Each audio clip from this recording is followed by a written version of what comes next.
What is going on, you awesome people? It's your pal, friend, and career coach Phil Davis here over at fulPHILLment. We are streaming on LinkedIn, we're streaming on YouTube and Facebook. Happy Thursday, y'all. I can't believe that we're almost to the end of the week. So, very exciting. It looks like everything, technologically speaking, is in a better place than last week. We definitely appreciate everybody's support and flexibility with moving some fulPHILLment LinkedIn Lives around. I think I got everything looking good on the live. Let's see. Yeah, camera looks great. If y'all can hear me and see me, give me a thumbs up. Let me know in the comments that y'all can hear me and see me. I would appreciate that. That'd be great. But let us know also too where you are tuning in from, and say hi, and please give us a shout out, and please let us know your feedback. We love feedback. We love y'all engaging on this, on our lives and on our content and everything like that. So we've got a LinkedIn user here that says can't wait for the live. We are live. We are here. Season 2, episode 8 of fulPHILLment Live, which is amazing, y'all. So goodness me. So we've got some really good stuff going on today. Season 2, episode 7. Episode 8 with Annette is later. I can't keep up. We've got a lot going on today. Okay, so today is a good one, episode 7, with my lovely friend, Carrie Corcoran. So Carrie is a employer branding strategist, a recruitment marketing guru, a talent attraction leader. Just she's all these different things. She loves branding. She has her own business, Carrie Cares, employer branding, which she truly does care. On a personal note, she is a very close friend of mine. She is a mentor of mine as well in the employer branding recruitment marketing space. And of course, we met on LinkedIn. I don't want to say about 2 years ago, but honestly, I think we've known each other for about 2 years already, which is crazy. We've got Monish from Boston, our good friend Monish. Thank you for tuning in, my friend. I appreciate you being here and all that good stuff. So look, all right. So today we're going to talk about the importance of employer branding within your business and different ways that we can not only strategize branding, employment branding, and recruitment marketing, but obviously getting, the experts on the live stream to really not only provide their expertise, but also to add value to you all. So folks, y'all know that I love to bring really cool people on the stage. And so without further ado, I'm going to bring Carrie up here. Carrie, you are live, my friend. Hey, How you doing? I'm doing great, Phil. Thanks for having me on your show. I appreciate it. I feel like we have been trying to do this for about a year, and we probably did meet about 2 years ago, and I'm not exactly sure. I don't remember who reached out to whom first, but yep, Yeah. good connections Well, we're and a here. great friendship. We're here. Yeah, 1,000%. We're here live. I mean, everything, and I'm really happy. Like I've got when I'm always excited about something, my hair goes up. I get goosebumps, and I'm actually honestly like on LinkedIn. I'm on the LinkedIn tab right now. It looks like yeah, connection looks great. Everything looks really really good. So I'm thrilled that everything got fixed up. I'm glad that we're able to meet. And for folks in the comments, if you're tuning in on the live or the replay, again, please engage. We love to get your comments and your feedback, especially on this very, very important topic. Yeah, we look great. So don't be shy. Let us know where you're tuning in from. Say hi, give us a shout out. Let us know what you think about this live today. And of course, we've got plenty more coming today. So Carrie is the first one that we've got on, and we're excited. So Carrie, I want to get right into it, right? So employer branding, right? So I think the first big question, Deanna, you're here. Thank you for being here. Oh my gosh, yay. Deanna, oh my gosh, Deanna, same thing. She's fantastic. Oh, thank you for being here. Oh my gosh. Yeah, keep them coming, y'all. Okay, so in your own words and your expertise, what is employer branding? Yeah, so that's a great question, and there are so many different definitions out there and ways that you can talk about your employer brand. The way that I look at it is holistically, and your employer brand encompasses your entire employee life cycle, which is everything from attraction to exit. And within that, there are different strategies and different tactics that you can pull to showcase your company and what it's like to work there. I like to take from James Ellis basically that your employer brand is the promise that you make to the people who are going to work for you or those who already do?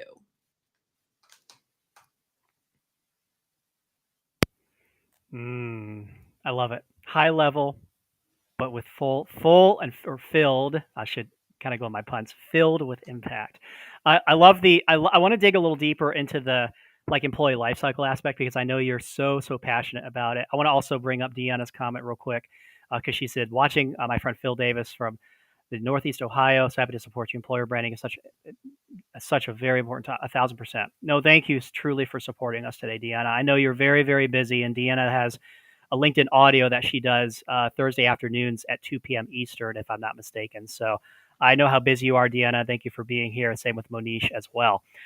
So employee life cycle, like when we think about like branding, right? Like we think of branding being like, all right, we're going to market your business and stuff.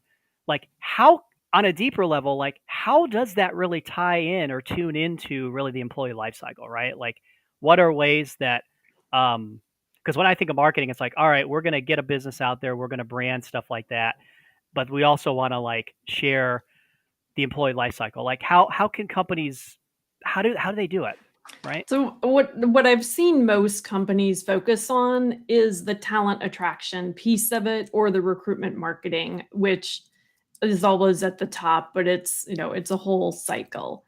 And I have not experienced, at least in my career, many companies I've worked for that have focused on much outside of that.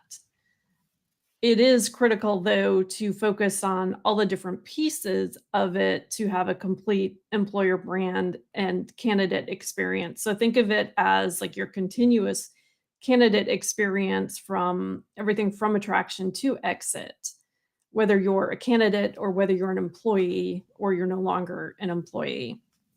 And so there are different levers that you can pull in each one of the pieces of the life cycle. And of course, I'm not going to remember every piece of the life cycle right now because I don't have that up on the screen here.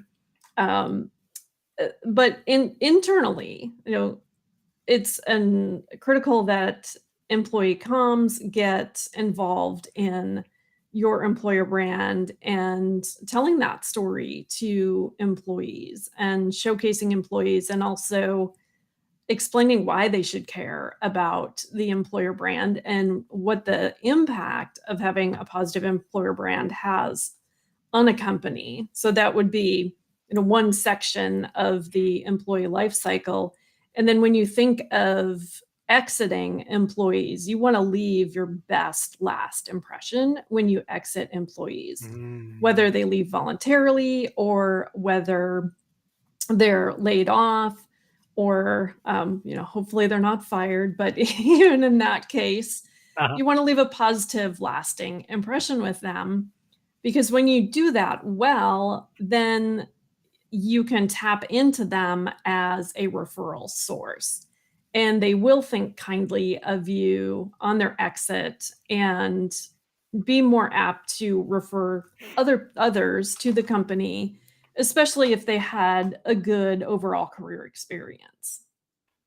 Nice. I love it. Yeah, lasting impressions are important. And look, like I hear it all the time from folks, right? Like where it's like, hey, and even Deanna says right here, this is I'm probably spilling what Deanna is actually saying in the comments, which is again, this is why commenting is so important. And Deanna knows this. Like right here, there are so many pieces that go into telling employees why the company matters and why the company's reputation. Exactly. 100%. Because yes, like, because I was about to say, like, hey, if you leave that lasting impression on your employees after they leave, depending on how they feel at the end of that life cycle or even throughout or beginning of the life cycle, you know, word spreads, right? Like word of mouth spreads, people talk. So Deanna said it. I couldn't say it any better than how Deanna said it. Exactly. Right. And she's the promise and the values that your company brings to both employees, yeah, and clients, internal and external. I love it. Like, I'll just hush up now. I'm just kidding. But this is why it's important, folks, like to reach out and to engage. I love it. I love it. So I know one thing that we've talked about a lot, Carrie, just through you mentoring me and learning from you as well is obviously like with employer branding, right? I mean, leadership buy-in, right? Like leadership buy-in is so critical. And you've told me time and time and time again, like you've got to get leaders to buy into your brand. And for those listening in the audience here live or on the replay, like how can um, how can I guess how can employees or brand strategists or people in employer branding or even people outside of that branding realm, like how can folks help leaders not only influence leaders to be part of the EB strategy, but how can we get those leaders to really buy into that strategy so that they're like, huh, yeah, I need to brand my business. I need to get out there a little bit, right? So how what's your approach to that? Like Yeah, how can we do that's that? a great question, Phil. And the way that I've seen it and work very well is that we are educators and we are influencers. And whether it's the employer brand team, if you have a team, or whether you're a team of one, it's all about educating and awareness and influencing the stakeholders on the importance of employer brand. I mean, when employer branding is done well, it not only impacts attraction and retention, it also impacts a company's bottom line. And Mm. that's what a lot of companies are most concerned about is their bottom line, right? They should be concerned about their employees because when they're more concerned about their employees, the bottom line follows, right?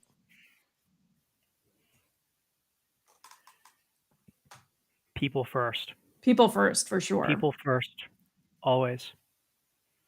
Absolutely. And another kind of question that I know we'll kind of get into this in a minute. I'm just looking at comments here, and I actually while we were talking, I actually because I'm very very stern about this, I actually had to block somebody on here because they did a cross promotion on my live. So I reported his comment and I blocked him like as we were doing stuff. No cross Like promoting not cool, people, folks. not Like cool. no, cross promoting is not allowed. If you're going to cross promote on people's like streams and like in their stuff, just y'all like come on. Like sorry about that. I just got a little distracted, That's but okay. like this is the reality of stuff that happens out here. Like you just can't do that kind of stuff, y'all. You will be reported and you will be blocked. So I've had to like really get on top of that. So we've got Famia in the house here, team educators. Famia is fantastic, fantastic. Famia Hamden. So she is amazing. She's tuning in from Dearborn, Michigan. So thank you for being here, my friend, and for supporting us always.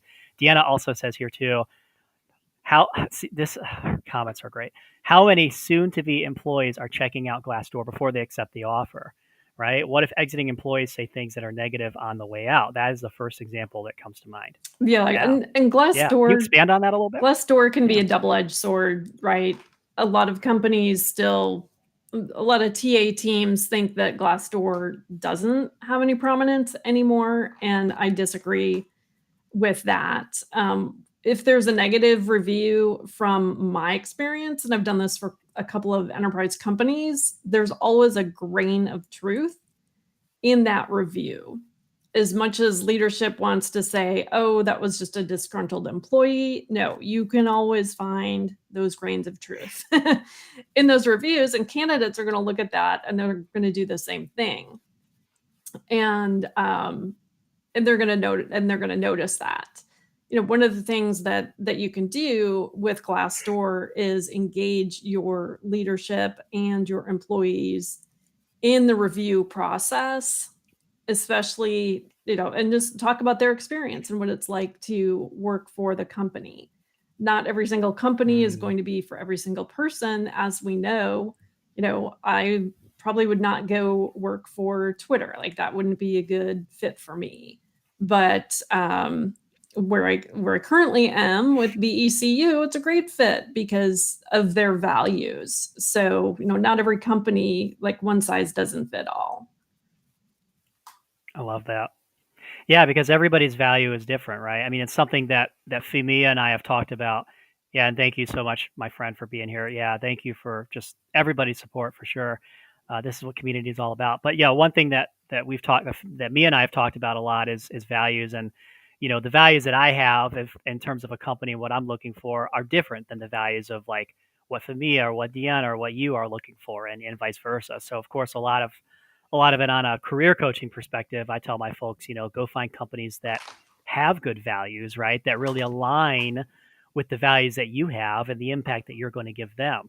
Like, let's talk about this too, because I also think one thing that you've mentored me on is also an EVP, an employer value proposition, right? Like we talk a lot about, companies that y'all have to have a good EVP, strategy, because you can't just, I mean, you can just kind of start from the ground up and stuff, but a lot of branding in my mind, it takes a lot of strategy and a lot of effort in that regard. So kind of run us through like, how can companies really define an EVP, employer value proposition, and utilize that into employer branding. Yeah, that's a great question, Phil. And you have to get your employees involved. You have to interview them. You have to find out what they care about, what resonates with them before you can even build your pillars or determine your pillars or your employer value proposition. I mean, that's going to be the number one thing, is talking with your employees,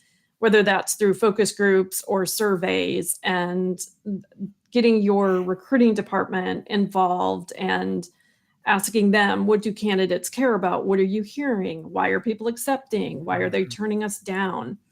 And there's a ton of analysis and research that goes into building an EVP and determining what those pillars are. I've seen companies hire agencies. I mean, that's one way that you can do it. You can hire an employer brand agency to build your EVP and do all the research for you. And typically, it's pretty expensive. A lot of the larger agencies are going to be over 100,000 for an EVP, which in my mind is spending money that maybe you could be spending more strategically in other areas of the business, or even within talent acquisition to bring in more talent. You can also do it internally if you have an EVP team or an employer brand team, or even if you're a team of one. I've been a team of one before a few different times. The last company that I worked for, the directive was to draft their EVP within 6 weeks. And that's an incredibly condensed time frame to put an EVP together. I did it, and it was challenging. I didn't have any external help resources, and had one other person who played a small piece in the overall project. And it can be done now. And if you're a small business, like, you don't have to spend hundreds of thousands of dollars to determine what your EVP is. And, I would even say that smaller businesses, you don't necessarily have to have an EVP. You just have to know what promise you're making to your employees and the candidates that are going to join you. Interesting. And in 6 weeks time, I mean, yeah, that is quick. How long typically, like, how long does it really take to have a really solid EVP? Like, what would you say is a good length of time, like, to have that solidified? I have seen companies do it in as little as 6 weeks, or as long as probably 6 months. It depends on the size of the company and the complexity. Obviously, your Fortune 50, Fortune 100, large enterprise global companies are going to be a little more challenging to do that in that length of time. There's a ton of stakeholders that have to be involved in the process, and so many different strategic meetings that have to take place, as well as, having a true project manager or program manager on the project to keep all the parts and pieces moving. So it can be a Herculean effort, or it can be a very small one. I think it just depends on the size of the company and the talent that you have to build it and deliver it. Love it. Love it. Love it. I'm writing notes too. You probably noticed like when I'm looking over here because I always want to like get recaps on what you say and your expertise. A few more comments here from our good friends from Mia and Deanna here. So of course Mia says bridging values into mission. Yes, mission driven organizations. Yeah, can you expand on that too? Because right, like you talk about employee value proposition, but what about like mission statements and stuff, right? Like say there's a company out there and maybe they don't have a mission statement, right? Like how can they get one, right? Like what's a good way to kind of clearly define like what is their purpose, what is their mission, and how can we tie that into the branding aspect of it? Yeah, that's a great question. And I think it comes down to what audiences they're trying to serve and what industry are they in? What impact do they want to make on um, the world or city, state, how whatever wherever they're located, and determining what their values are, and do they have community resources? Are they active in the community?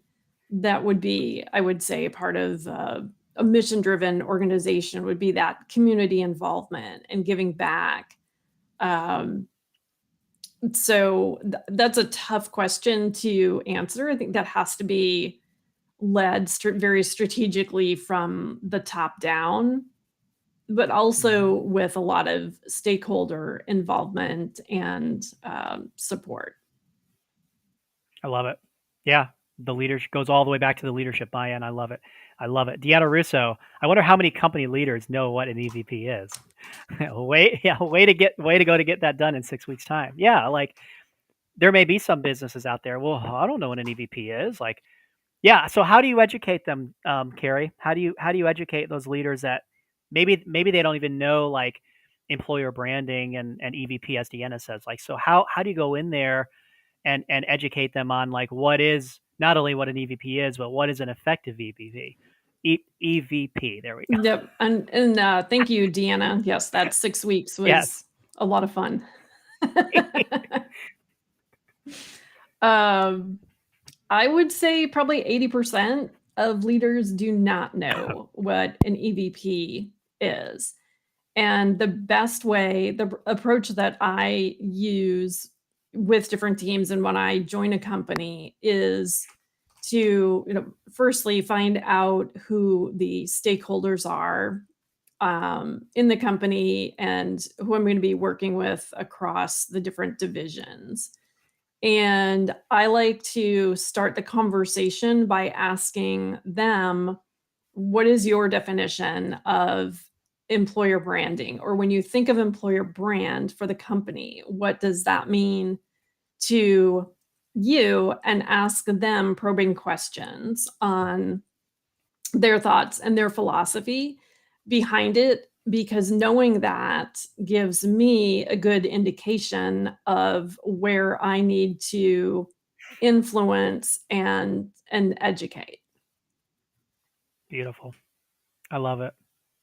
Yeah, and I love how you go in and you ask them too, like, what do you feel or what do you think an EVP is, right? Getting their feedback on that and then educating them based on your expertise. Because that's part of the survey aspect of it too, right? Like where you're getting kind of a pulse, if you will, or a feel for what leaders feel like it is or what it's not or how it should be. I love that. So Monish, my friend here, for some reason he's showing LinkedIn user on his page. I believe employees in different teams have a view of companies that vary. Would you say that, Carrie? Some employees had a great experience because they had a great boss, but few may have a different opinion of a company based on a team that they're in. I would say that is an accurate statement, and I think that's true in any company you work for. My experience with the company may not be as good because maybe I had a toxic boss or I was in a toxic department and I wasn't supported. I've had that happen in my career. I think we all have. And Yeah. unfortunately, I think it's part of working for a company, whether, and that could be a company, small size company, or it could be an enterprise company. And the way that I look at those experiences is I learn from those experiences on when I'm going to be in a leadership position again. I know how not to treat people.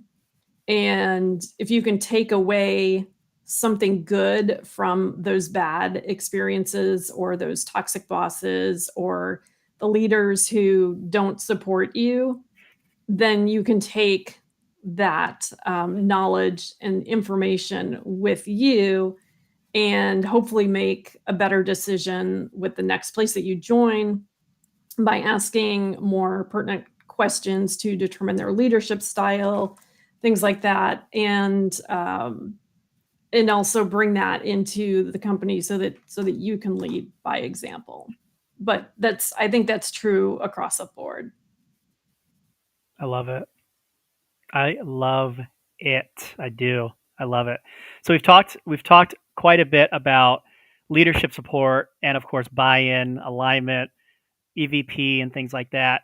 But I want to kind of shift gears a little bit because we talked a lot about this side of it, and I know I'm sure a lot of folks on the audience want to know, and I'm always curious about this part, is about the content creation side of it, right? So like you've got your EVP, you've got leadership buy-in, you got folks amped up for it, like let's make this happen. But how is it that how can we get leaders and other folks like in the company to create content that's in alignment with that business brand, right? Like, so how are there ways that you can talk to us in the audience about how to do that in terms of content creation? Absolutely. I think it depends on your resources, and what you're referring to is employee advocacy or user generated content. And I will say, without a doubt, the hardest part of an employer brand position or being on a team is consistently creating content, and determining what that content is that is going to resonate with the candidates that you want to attract or the employees that you want to retain. And creating content is a Herculean effort. Um, I've been doing this for 10 years, and the biggest theme throughout is content, content, content, content. And it's incredibly challenging if you don't have the resources, the internal resources. A lot of companies will go external and they'll work with an agency or work with some contractors or freelancers to help out in that aspect. But I would say, there's content that already exists. So tapping into your internal communications team to see what type of stories they're bringing to life on the intranet, those employee stories, or promotions across the business, or strategic initiatives, and what are leaders talking about. And I believe in taking one piece of content and trying to turn that into 10 pieces of content. And that's the way that you get more traction on that. When it comes to employee advocacy, again, it comes to buy-in from the top down and the teams and the stakeholders that you'll be working with in order to achieve that. And that goes to education, influence, awareness. It all goes back to that. So to be successful with an employee advocacy program, you have to find those champions, identify them, and get them involved in the mission and sharing the company's EVP externally and their stories. I love it. I love it. I do. Educating, influencing, bringing awareness, motivating, encouraging. And I'd also say too, like, I don't want to say like the word incentivizing, but like rewarding, right? So like even like coming up with, because I'm big on like coming up with like killer awards and stuff like that. So like for example, when I was at the call center, the team that had the least amount of occurrences, like for attendance and time, they got a free lunch, right? That month. So it's like even doing that. So if you were like kind of reward people or teams and stuff Oh like yeah, that, like, oh hey, rewards and right? incentives are great Yeah, for employee advocacy programs. Yep. I love it. I Throw the love carrots it. out That is there. fantastic. Right? get those carrots going, get those nuggets moving. I love it. I love it. That's awesome. And it's very helpful. So the other thing too, like with content creation and stuff too, I always think about like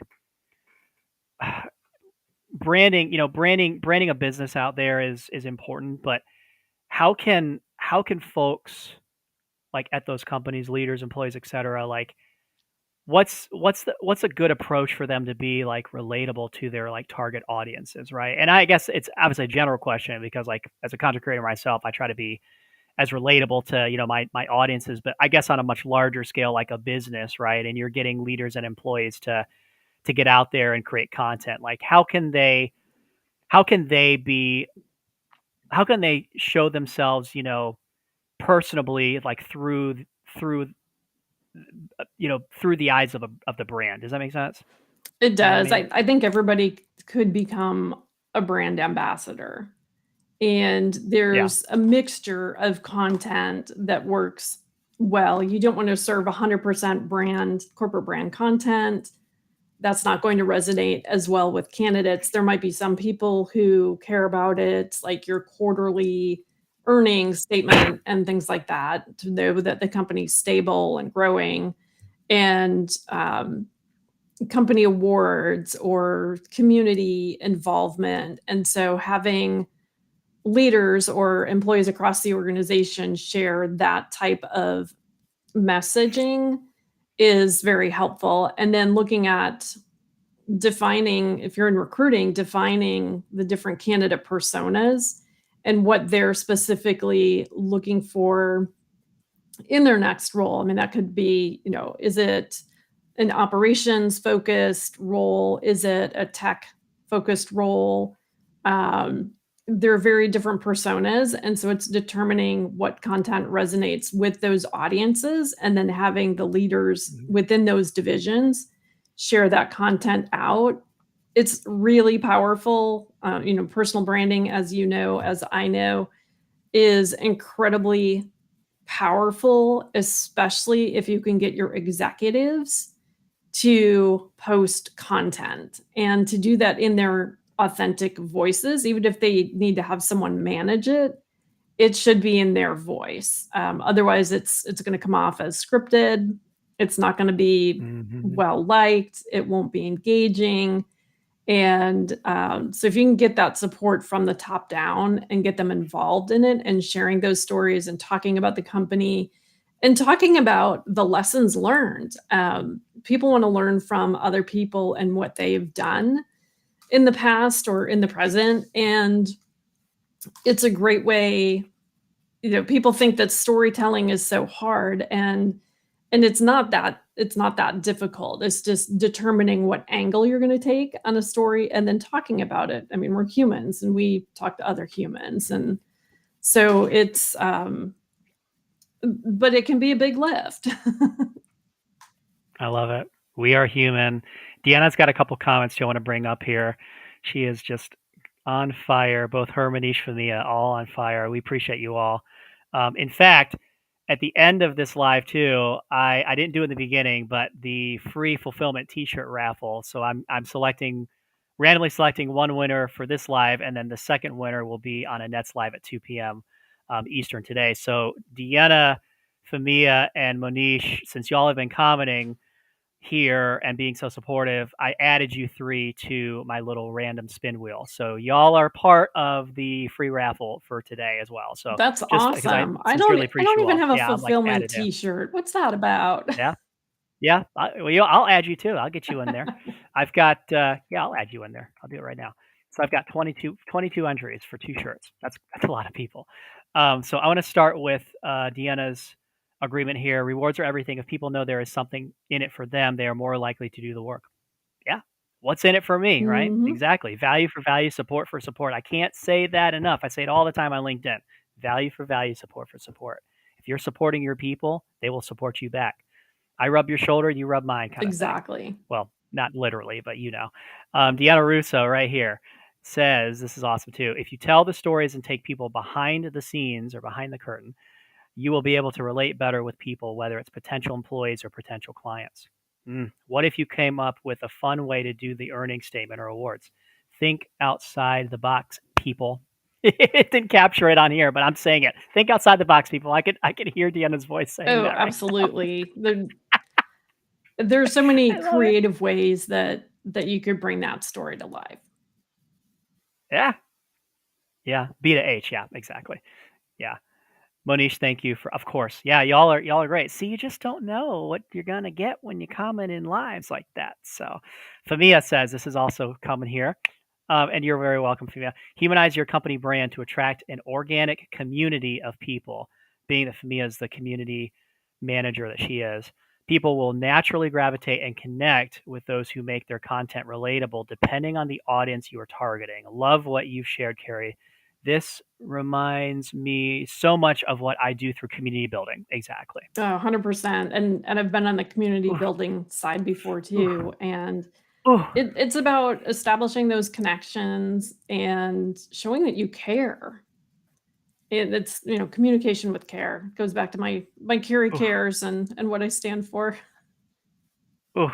Can we talk about that? I'm always curious, like with like company names and stuff like that. So I know you said a little bit there, but talk to us about the Carrie Cares, the Carrie Cares brand, and what had you create it and bring it to the way it is today. Yeah, absolutely. Back in 2020, after I had been laid off from a job, I did some consulting for about 8 months with my friend, mentor, and great human being, Craig Fisher, and he encouraged me to go ahead and establish an LLC. So I did, and the way I came up with the name is when I was younger, a friend of mine said, used to refer to me, her nickname for me was Care Bear. And so I thought, okay, well, that's interesting. I don't want to be Care Bear. I mean, that's already taken anyway. And that would be a little bit strange for an adult. But, and then I thought about, okay, what do I stand for? I do care. I care about Mhm. people. I care about companies. I care about helping mentor people and giving back to my communities. And so it was only natural that that I said, okay, well, what about Carrie Cares? And I ran that by my husband. He's like, that's great. I love it. You should do it. And so that's how I came up with it. I love that. I love that story. I do. Um, oh, I love it. Yeah, Deanna, I don't know if you know this, but like Deanna Russo has y'all have been y'all everybody here in the audience and you Carrie, y'all have been here since the beginning, even before fulfillment. I know Deanna kind of did the same thing. She's just like, well, if you're doing all this coaching stuff like pro bono and for free during COVID, like you need to monetize yourself. You need to make a business out of it, Phil. Like, and between Deanna and Michelle Griffin, it was just kind of like both of them just at the same time, like, make this happen. You can do this. I'm like, you said the same thing. I'm like, Hmm. okay. Yeah, and It's interesting. Yeah. with your content, I mean, you were a huge inspiration for me because I was in a situation where I was afraid to put myself out there and truly be myself. And just seeing you do it, and then also our friend Joel in Milwaukee, he was a good um, Hmm. contact, good connection for both of us. And I saw him do it so well, 1,000%. and I just stopped caring what people thought. And I said, you know what? I'm going to put myself out there, and whatever happens, happens. And, I need to be me. And a company Yeah. that doesn't want, that's going to be threatened or intimidated by what I post on LinkedIn is not going to be a good fit for me. So you've got to have that psychological safety with a company in order Mm-hmm. to put yourself out there. And I think that's where a lot of companies are not doing such a great job, is not Mm-hmm. providing that. And if you truly don't want your employees involved, then it's not going to work. Yeah. Because people are what I don't want to say what, people are who operate your organization. The ones that, you know, leaders obviously should lead by example, should be, you know, ethically sound to, you know, to encourage, motivate, reward, recognize, include, you know, employees and people. But yeah, at the end of the day, it's the people, it's the human aspect that you talked about earlier that are there operating your business and keeping everything running, for sure. Famia said this earlier. I wanted to bring this back up. Yes, connections, Carrie. You are speaking to my community love language. You're singing it over here to me, so I hear I it, Famia. Yeah. I won't sing. I'll leave that up to you. Oh my gosh. Maybe in a little bit. Deanna, love that you made it happen too. When we support each other, that's awesome. Yes, Joel Algy is amazing. Yeah, and he just hit over 200,000 followers too, I think this week, which is incredible. And I know you want to talk about somebody, he hoofs, Deanna hoofs. I mean, we all hoof and get not just, you know, quantity content out there and stuff, but really we all send out quality content. Everybody in this room, I mean, for me, I mean, everybody that has really who, and this is again the power of these lives. This is why I love doing LinkedIn lives so much, is that you can get so many amazing people in here engaging and commenting, but everybody here shares incredible, I just dropped my pencil or my lead, that's okay, incredible content and incredible just value to LinkedIn and to this community, which is great. I love it. So we talked about a lot of things. I've got a page of notes already, but I want to, I guess, for those folks still listening in the audience here live and then on the replay, of all the things you've talked about, of course, I'm going to recap this in another post or two soon. What's one thing that you want them to take away from everything that we've talked about today? And then stay on, friends, because I've got that T-shirt win raffle we got to do too. So, but what's that last thing what would you want folks to take away from our chat today, my friend? And I'm looking for, there it is right there. I would say if you're not doing anything, start. And start small. You don't have to boil the ocean. Eat that elephant one bite at a time. And you will make good progress along the way and learn and grow not only yourself, you will push yourself in ways that you've never been pushed before when you step out of your comfort zone, right? We only learn and grow when we step outside our comfort zones, and sometimes you're shoved outside your comfort zone, like when I was with the 6-week EVP, and just challenge yourself to tackle it and embrace it. And my philosophy is, if you don't ever ask, you'll never know what could have been. So always ask. I will ask 3 times before I give up. And even with those 3 times, it maybe if I've asked 3 times in a year and something hasn't been approved and I'm still super passionate about it, then I'll probably ask again the next year. But if you don't ask, you'll never know. If you don't ask, you will never know. That's huge. Yeah. I love it. Yeah, and that's I mean, that's that's a mic drop moment. That's just such a way to end it, because it's ask for help, just ask, right? If you're curious about something and you want an answer, just ask, right? If you want that raise, yeah, ask. And you deserve it, ask for it. I love it. And if you're negotiating a salary and you know your value, ask for it. If you're in an employer brand role and you're super passionate about storytelling or launching a video program, ask for it. just ask. Just ask. I love it. I love it. Love that you made it happen. Yes. Oh, yeah, we did that one already. But yeah, Joel, everybody here. Joel, Deanna, Famia, Monish, you, me, everybody who's engaged has been absolutely incredible. Okay, so we're going to do the raffle real quick, and then don't go anywhere, friends. We're going to do that, and then, of course, we're going to put on the screen as well where we can find Carrie, because I got all that stuff here. So we'll, of course, she's got her LinkedIn, which her LinkedIn URL. So I have a QR code that I'm going to share, but I also want to share her URL because it's very personalized to what she does. So if you did go here, check this out: www.linkedin.com/in/employer branding leader. Like, how clear is that, right? Personal, personalized, professionalized, clear. So if you type in employer branding leader, right there, you'll find her. I also have a QR code too that I put up that I created. So if you have your cell phone and you're on a desktop, you can scan that right there on the top left of your screen. Connect with Carrie. She's fantastic. She Love that cares. She technology, truly, Phil. truly cares. I know. I was like, ooh, QR code restream. I'm doing that right now. Like, why not? So I'm going to leave this stuff up on this screen, and I'm going to share my screen and get our wheel raffle up. So, and we did add Russo, Carrie. We added you as well for being here.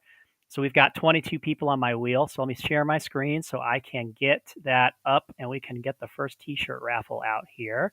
So hang with me real quick, friends. I'm glad that the streaming worked good today, which is awesome. So thank you Yeah, it's a also, nice Carrie. size raffle. Yeah, thank you also for being a guinea pig too as we get the lives back up and running. So I'm glad it worked. All right, so raffle. Let's get the screen up here. Folks should be able to see it here in a minute. All right, so we've got the raffle wheel up. Can we see it okay, folks? Let us know in the comments. I can see it on my side. So we've got, 22 people, right? So we're going to spin this wheel once right now, and then we'll do it the other time at 2 o'clock on my live with Annette. We'll be talking about job search strategy and personal branding as it pertains to your job search. That's going to be a big one at 2 o'clock Eastern, 1 Central, 11 a.m. Eastern. So we're going to spin the wheel right now. So all random. I'm going to click it once. Go, Vanna, go! Let's see what happens. It'd be crazy if it was somebody on the live. All right, so it looks like Eon is going to win a T-shirt. So congratulations, Eon. I will also reach out to you too and let you know that you won. So we've got that there. And of course, for those folks who tuned in today, you're also on the raffle for this afternoon. So I will also make sure, because I just removed him there since he won. I'll spin this one more time at 2 o'clock today. And so you guys also have a chance to win at 2 o'clock. So we'll make that happen. So Eon, congratulations on your T-shirt. It's exciting stuff. I also have your LinkedIn business page. I wanted to add it as well.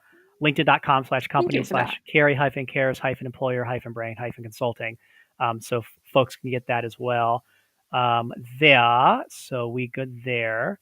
And obviously, what's the best way? I mean, I think I know the answer to this question, but I just have to ask, what's the best way for folks listening to the replay or on live to reach out to you?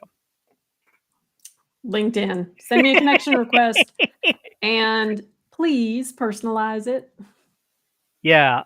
So for those folks who are tuning in here, if you're connecting with Carrie, let her know, right? In the little personal message. Hey, I heard you on fulFILLment LinkedIn Live. It was amazing. You're awesome. You're a rock star. Reach out to me. You're cool. Whatever. Make sure that if you're listening here on the replay that you specify, hey, I heard you on the live with Phil. Connect. Same here. More than happy Absolutely. to connect and Yeah.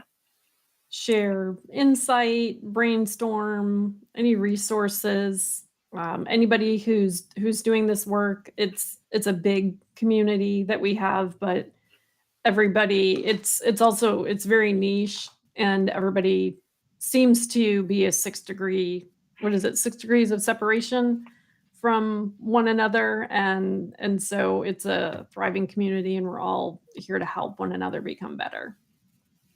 Absolutely. Absolutely. Famia says yes. I kept it. Yes, yes, yes.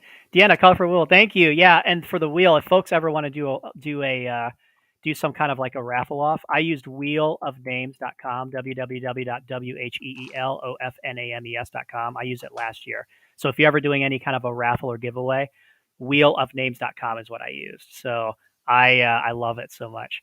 Monish says congrats to Eon. Absolutely. I'm excited to let him know. Thanks for the love, for being here. The great love and the great live, Deanna. I love it. I love that you said the live was awesome. I love it. And of course, Mia, the web of connective links for sure. Yes. Yes. Yes. Absolutely. Absolutely, friends. Well, this was amazing. As always, Carrie, you truly care. Carrie, you're one of the best in the industry, and I mean that sincerely. You're a fantastic friend, a fantastic mentor. Thank you so much for being here. Um, hang tight for a little bit because I want to chat with you a little bit further after the live. And yeah, folks. So, of course, our second fulfillment live is at 2 o'clock today, 2 p.m. Eastern, 1 p.m. Central, 11 a.m. Pacific with my friend Annette Richmond. She's also an amazing career coach and a personal branding expert as well. So, we're going to be talking about personal branding in your job search journey. So, that will be an amazing discussion.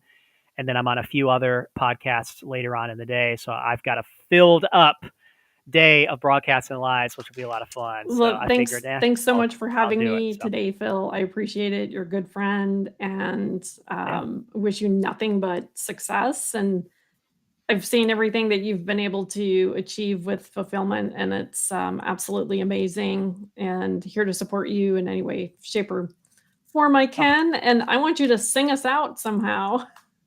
okay. I see why you're like, yeah, wait, sing something, Phil, do something. Okay, fine. I will. I will. Famia, I know is still tuning in. Everybody's still here, so I guess I'll do something, right? So, I got to take this off though because I'm pretty loud. I do it all the time. It's like, I'll say it. Thank you all for being here on this live with fulfillment. Employer branding rocks. Companies do more of it. There, I had to. I do it. And Carrie knows what's up. So, I mean, I know your organization is thrilled to have you as well, Carrie, through Carrie Cares and obviously where you're at currently. So, they definitely picked the jackpot with you there. So, I'm really, really proud of your new endeavor and really proud of all the things that you've done with them so far. So, folks, we're going to get out of here. Stay tuned for our next one at 2 o'clock Eastern in a few hours, and we hope to see you there. Carrie, thank you for being here, my Thank friend. you. Don't miss out on the next live, too.